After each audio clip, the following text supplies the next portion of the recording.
काफ़ी यंग बच्चे ऐसे होते हैं जो मुझे अक्सर एनोनिमस बन के मैसेज करते हैं या तो कॉल करते हैं कोई अनजान बनकर कि सर मुझे इसकी लत लगी हुई है, पर मैं क्या करूं कि पॉर्न एडिक्शन जो मेरा है उससे मैं छुटकारा पा सकूं।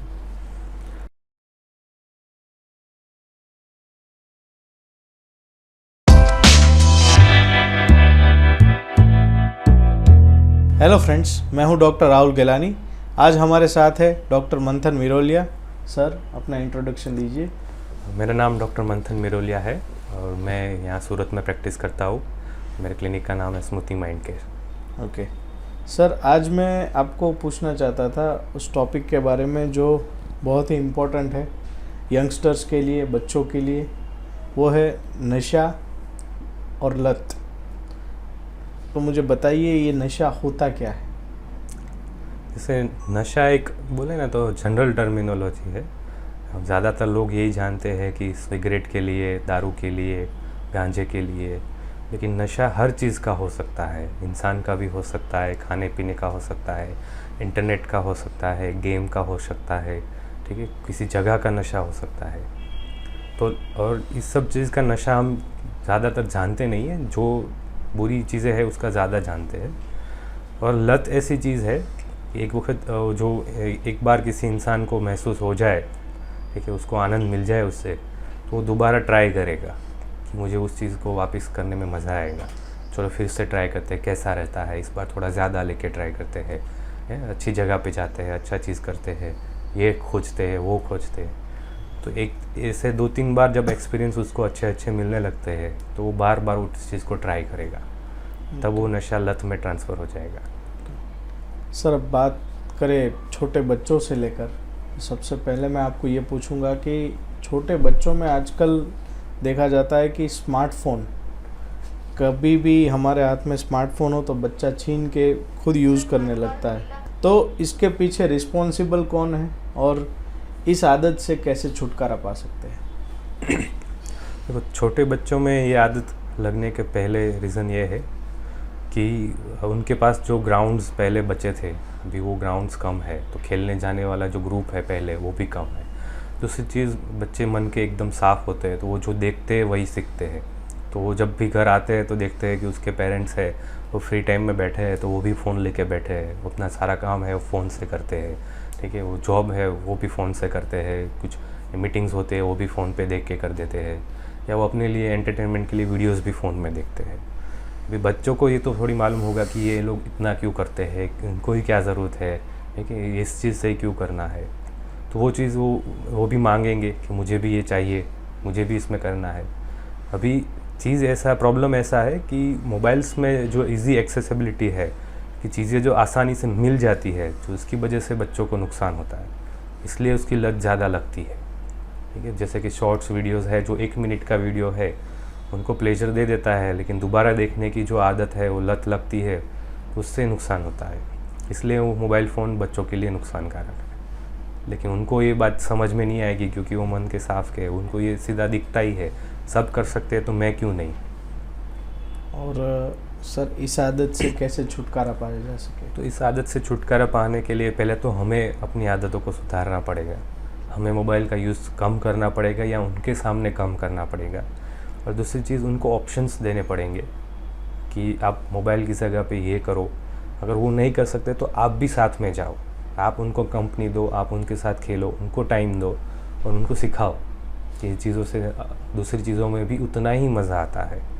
उसको चीज़ों करने से थोड़ी देर के बाद, 1-2 महीने बाद, लेकिन जो वो मज़ा है वो अलग मज़ा है, तभी वो इस चीज़ को छोड़ पाएंगे। जैसे डायरेक्टली आप मना कर दोगे तो गुस्सा हो जाएंगे, क्योंकि उससे भी उनका दिमाग ख़राब हो गया है।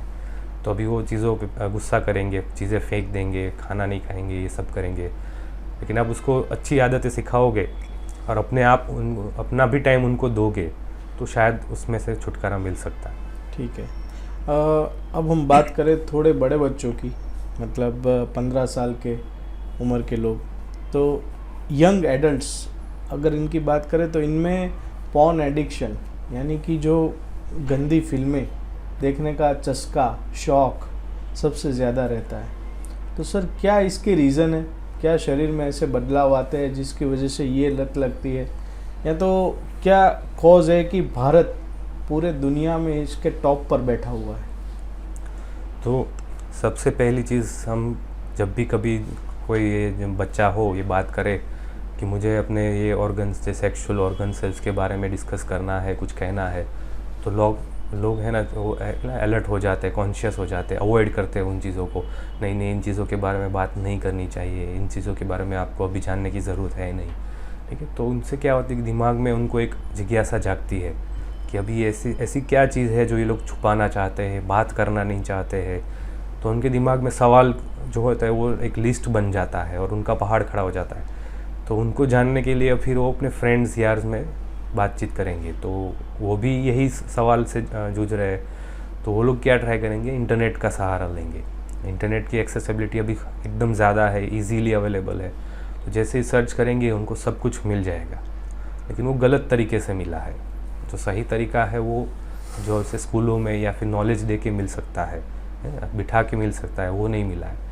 तो उससे उनको प्लेजर मिलता है। और मैंने बताता हूँ कि अक्सर पेशेंटों को कि वो रियलिटी नहीं है, वो तो सिर्फ पैसे कमाने के लिए एक वीडियो बनाया हुआ है। रियलिटी में जब आपको मिलेगा तब आप समझ नहीं पाओगे कि ऐसा क्यों, तो और प्रॉब्लम्स क्रिएट करेगा।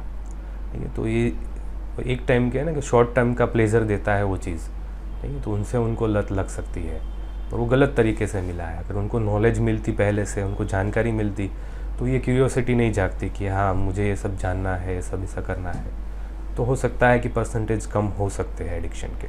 ओके सर, और काफ़ी यंग बच्चे ऐसे होते हैं जो मुझे अक्सर एनोनिमस बन के मैसेज करते हैं या तो कॉल करते हैं कोई अनजान बनकर कि सर मुझे इसकी लत लगी हुई है, पर मैं क्या करूं कि पॉर्न एडिक्शन जो मेरा है उससे मैं छुटकारा पा सकूं। देखो, किसी भी एडिक्शन को छोड़ने के लिए पहले तो विल पावर चाहिए कि मुझे छोड़ना है। ठीक है, तो उससे क्या होगा कि आपका माइंड प्रिपेयर करेगा आपको। दूसरी चीज़, कोई भी चीज़ ऐसे सडनली हम छोड़ नहीं सकते, तो हम एक चीज़ कर सकते हैं कि अपना ध्यान किसी और जगह पे लगा सकते हैं, उसको डाइवर्ट कर सकते हैं। ठीक है, तो वो थोड़ा मुश्किल रहेगा, लेकिन अगर उसके लिए कोई सपोर्ट है तो उसकी मेडिसिन थोड़ी आती है जिससे हम उसको माइंड है जो डिलाइटफुल कर सकते हैं। और दूसरी चीज़ों पे ध्यान जाते ही सेम जो हम बोला कि पॉर्न देखने से जो डोपामिन मिलता है, वही सेम अमाउंट डोपामिन अगर किसी अच्छी चीज़ों से मिलने लगा तो धीरे धीरे उसकी भी आदत छूट जाती है।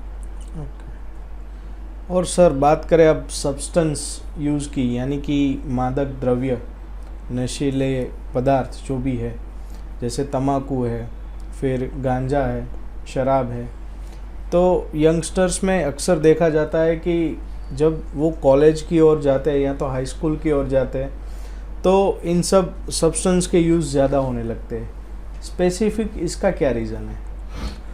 देखो, फर्स्ट तो हमारे कल्चर में देखें तो स्कूल टाइम तक पेरेंट्स की साइड से रिस्ट्रिक्शंस होते हैं, स्कूल की तरफ से रिस्ट्रिक्शंस होता है, जैसे अपने यहाँ पे होता है। तो वो वेट करते हैं कि जब कॉलेज में जाऊँगा तो एकदम फ्रीडम मिलेगा, कॉलेज के फ्रेंड्स होंगे, फ्रीडम मिलेंगे, ठीक है, वहाँ पे मैं सब ट्राई कर सकूँगा अगर मुझे इच्छा है, डिज़ायर है।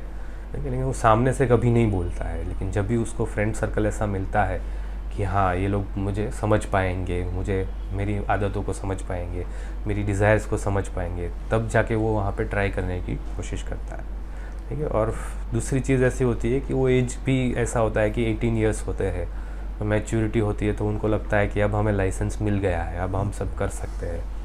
और उनको बोलते हैं किक मिलती है कि हाँ ये ऐसा करने से ऐसा कुछ फील होता है हमको, कुछ अगर सब्सटेंस की आदत नहीं होगी तो कुछ हमने लाइफ में नहीं किया, तो वो चीज़ का उनको रिग्रेट भी होता है कई बार। तो ओके सर, आपने बड़ी अच्छी बात की किक की। तो काफ़ी जो ड्राइवर्स होते हैं अक्सर मैंने देखा है कि वो जर्दा चबाते रहते हैं, कुछ पान मावा गुटखा खाते रहते हैं और बाद में थूकते रहते हैं। सेम ऐसा गुजरात में देखा जाए तो मसाला मावा खाते हैं। तो उन लोगों की अक्सर कंप्लेन ये होती है कि साहब दिन का 10 से 12 जर्दा या तो मसाला हम खा लेते हैं, हम भी यही चाहते हैं कि हम इसे छोड़ दें, पर हमारा ध्यान हमारे काम में लग ही नहीं पाता है। तो हम ऐसा क्या करें कि इनसे छुटकारा भी मिले और काम भी कर पाए? देखो, वो जो आप जर्दा बोल रहे हो, मसाला बोल रहे हो, अलग अलग जगह पे उसका नाम अलग अलग है, उन सब में कंटेंट तो एक ही है, टोबैको। ठीक है। तम्बाकू है तो तम्बाकू में एक जो बोलते हैं लत का पदार्थ है वो निकोटिन बोलते हैं, तो उसी से लत लगती है। और निकोटिन का काम है कि फोकस करवाना, कंसंट्रेशन करवाना, अपनी जो माइंड की कैपेसिटी है उसको बढ़ाना, ठीक है। तो काफ़ी सारे लोग उसका इस्तेमाल भी करते हैं, जैसे जासूस लोग होते हैं, कोई स्टडी करनी है, डीप स्टडी करनी है, तब ये लोग इस्तेमाल करते हैं, तो उसकी लत होती है। तो तम्बाकू है वो डेंजरस है, उससे हमें आगे जाके कैंसर हो सकता है, नुकसान हो सकता है। तो उसकी जगह पे अगर उसको रिप्लेस कर दें हम निकोटिन से, जो अभी मार्केट में अवेलेबल है, निकोटिन रिप्लेसमेंट थेरापी बोलते हैं उसको, तो उससे रिप्लेस कर देंगे तो वो जो प्रॉब्लम्स है उनकी, जो कि में हम काम नहीं कर पाते, फोकस नहीं कर पाते, वो प्रॉब्लम सॉल्व हो जाएगी।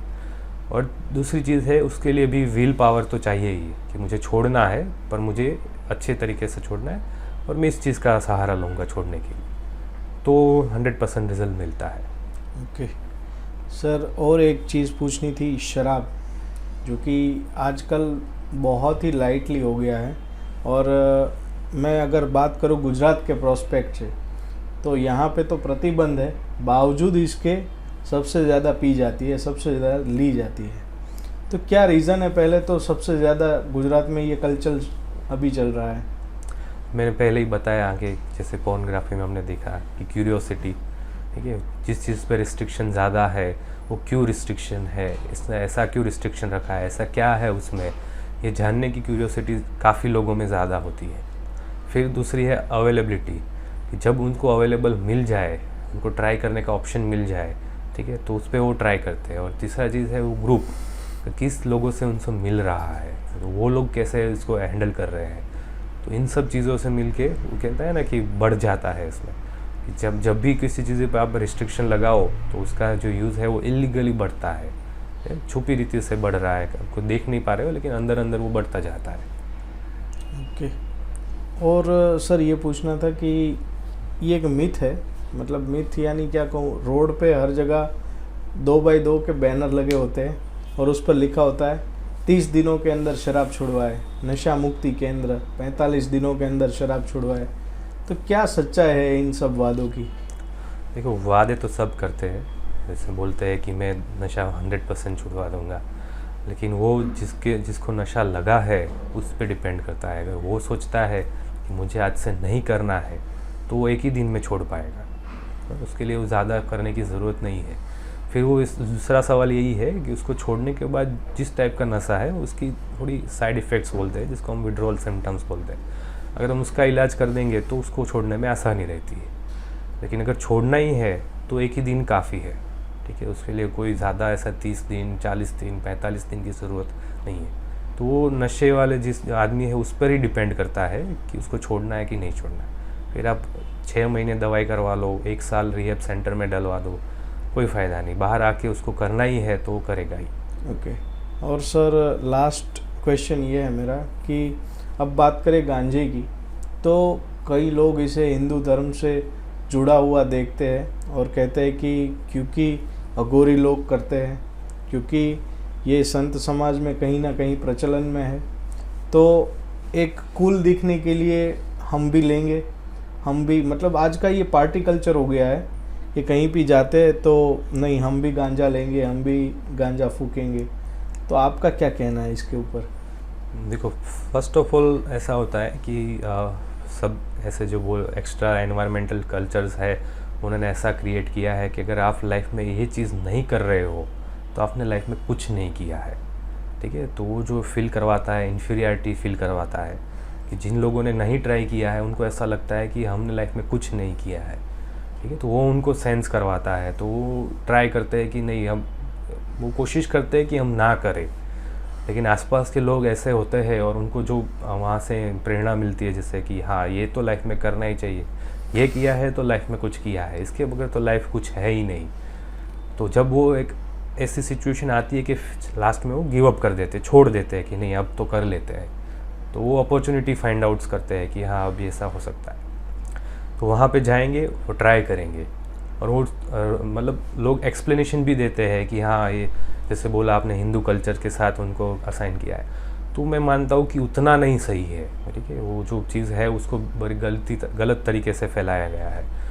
तो ये लोग भी जो मानते थे कि ये सब चीज़ें बुरी है, तो वो भी डाइवर्ट हो जाएंगे इस मिस इन्फॉर्मेशन के कारण, और वो भी इसी नशे में पड़ जाएंगे। ओके, ठीक है सर, काफ़ी अच्छी इन्फॉर्मेशन दी, काफ़ी मिथ्स थे जो आपने दूर किए।